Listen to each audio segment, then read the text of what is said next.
I'm Angela. I'm the lead counsellor for the young people's team at Washington Mind. Okay. So we work with 11 to 25-year-olds. We provide counselling, we provide group work, we provide a variety of things that we'll go on to talk about.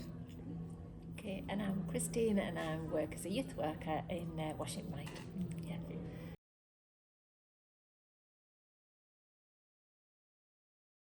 Washington Mind believes strongly in the community model of mental health. So it's about building networks, building groups, creating communities that understand mental health, that have the ability to support, like each other, really. So we don't see ourselves as expert within that. We see the community as experts. So for us in the young people's team, it's about working with young people, co-producing services, not thinking that we have the answers, not thinking that we know the answers to every question that it relates to mental health. It's always about conversations. It's always about, building work together.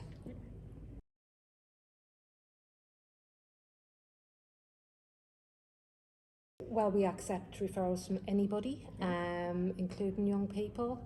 If it's the younger age, we ideally like parental consent, but we tend to work with the young person who contacts our service to get that in a way that feels safe. We work closely with schools. We work in 7 schools in Sunderland, have service level agreements with them. We also work with Poprix down the road. We rent a room there. So even though we're called Washington Mind, we're actually citywide.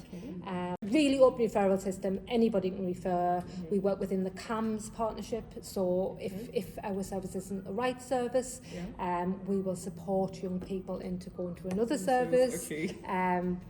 It's a very open door. Yeah.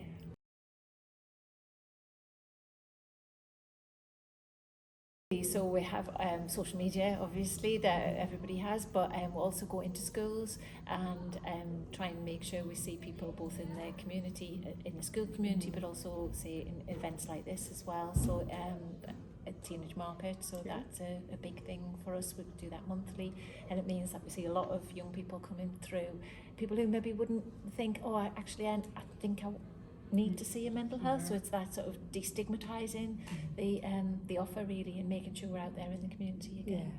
Yeah. So the teenage market was set up nearly a year ago. No, actually a year today. Just over a year. Yeah. So July was the first market, and it's all young people from the area who make their produce and build it and sell it. So they increase in confidence that you've witnessed in the people who've been part of it.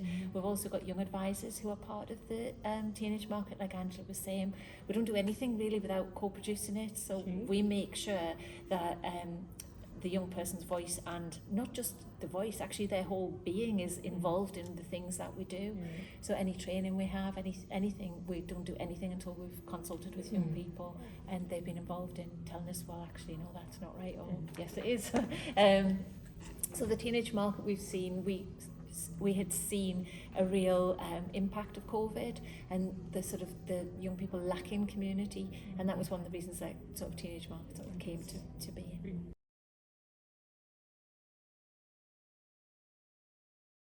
Mental health is about your emotional, your psychological, your social well-being. It affects the way we think, feel, act. It's very much about our context, what we experience at any particular time in our life. We think of it as very similar to your physical health, so there's a lot you can do to improve your mental health. We all have the ability to do that for ourselves. So one of the things that we're really passionate about Washington Mind is getting that message out there. We're not powerless in this. There's so many things we can do to feel more mentally well. Yeah.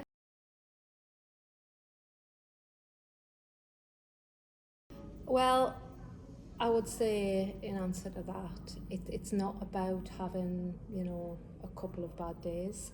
I think it's important to understand all of our emotions within the human context. So we all feel anxious, we all feel down, we all feel, worried and nervous and all those kinds of emotions, confused about life. All of that is just a very normal human condition kind of stuff. I would say it is usually worth considering seeking additional support. Once you've exhausted all the things you would normally do to feel better, and you're still feeling down, your anxiety's preventing you from doing things that actually you really want to do, that's probably the time when you think, maybe I could benefit from a little bit of additional support.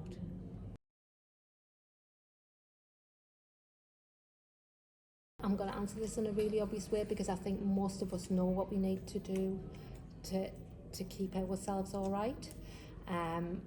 Usually the things that we suggest are things like being creative, being with the people who you know are good for you to be with, being outside, being in nature, walking on the beach, listening to music, watching movies, eating well, like exercising, all the stuff that we know we need to do, but often life takes over and, young people are thinking, I need to revise 24/7. Like that the balance in life is so important. So and being part of something, isn't it? Really, and being part of it. I like going back to the community side of things, isn't it? It's being part of that.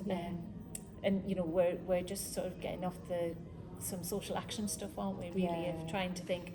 Really, we want young people to feel like they can change things and to facilitate that. Really. Definitely. So, having your voice heard, being listened to. You do zines, little magazines. Some DIY published things, and they've been on the topic of loneliness, they've been on the topic of identity, progress, what does progress mean, and anything. We're just doing one at the minute with some people at Sunderland Culture, so with some young writers and young artists. I think having those platforms where you feel heard is very much part of mental health. And as Christine said, it is that social action, like, what can I do? How can I feel more empowered about changing my context? I think, again, that is perhaps not considered to be integral in feeling okay about the world, but I think when we feel disempowered, when we feel powerless, that is really detrimental to our mental health.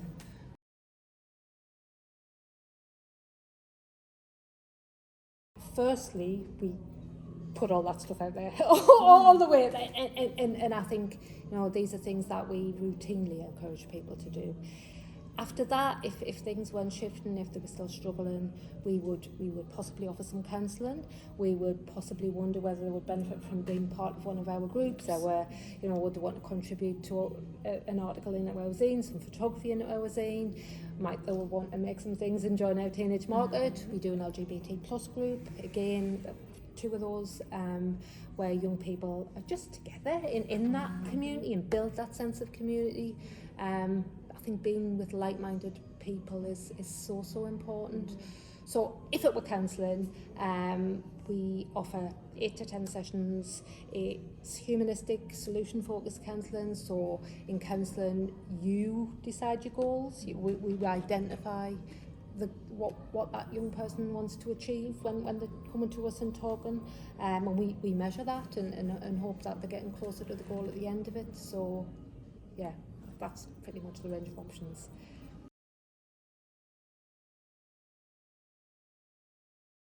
We would suggest things like grounding exercises, like deep breathing, relaxation, things just to regulate the panic.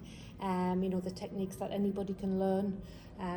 Things like affirmations, calming affirmations, where you're just telling yourself it'll be okay. It's going to be all right. We can all self-soothe. Sometimes it's a skill that we need to use in particular situations in life. Christine and I probably did a little bit of that today before this interview started. We can perfect those ways of bringing ourselves down. So, and I suppose the thing, if you're with somebody having a panic attack, it's that bit of thinking, right, just don't try and solve it for them. Just be alongside.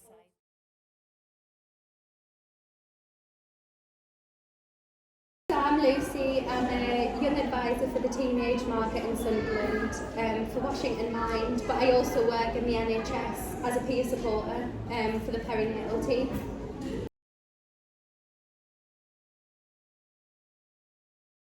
When I was about 15 or 16, we started a group called Underground Neighbourhood, which was to support local young people with their mental health, like as a safe space.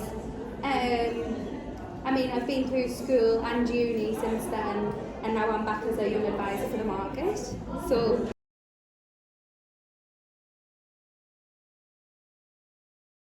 mental health to me is everyone has mental health, and I think it just depends on whether some people have good mental health or bad mental health, depending on like what they've been through in their life. But everyone has mental health. It's not something that doesn't exist for some people.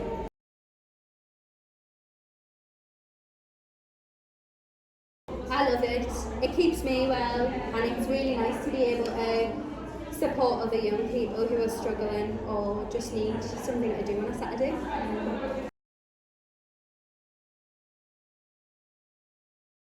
Yeah, 100%. I tell everyone about it. I'm messaging people on Facebook even when I'm not working.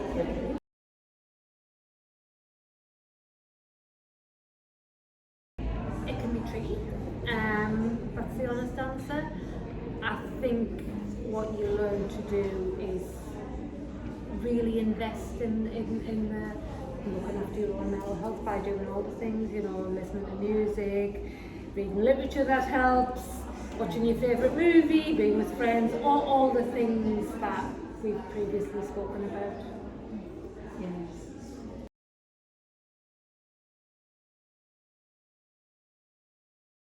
I love my job. I've done it for a lot of years.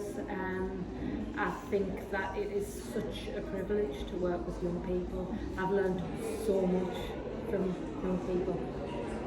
I think big bit of being able to be part of someone's life at a time where maybe they might need you, or just to be at that special point in adolescence where people are letting you into their lives.